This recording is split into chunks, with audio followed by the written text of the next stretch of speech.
Welcome to our channel. Today we how to install Robinhood tax reporting for crypto and stock gains step by step clearly. To install Robinhood tax reporting for crypto and stock gains, begin by logging into your Robinhood account on your preferred device. Once you are logged in, navigate to the account icon located at the bottom right corner of the screen. Click on the account icon to access your account settings. From the settings menu, search for the tax documents section.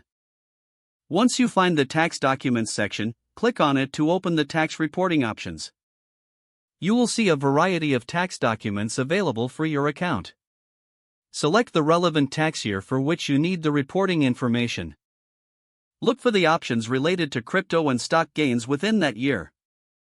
Download the appropriate tax document, typically labeled as a 1099 form. After downloading, open the document to review your capital gains and losses. Make sure to note all relevant information, including short-term and long-term gains.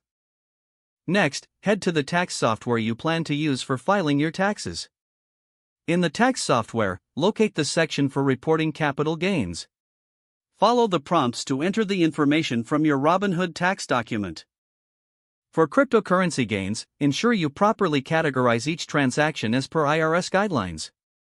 Input any additional information required about your trading activities. Once all data is entered, review your tax report for accuracy.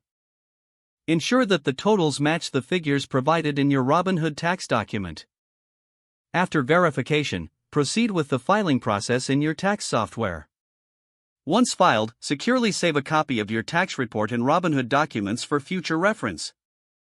If you encounter any issues, consult Robinhood's customer support or the help section for assistance.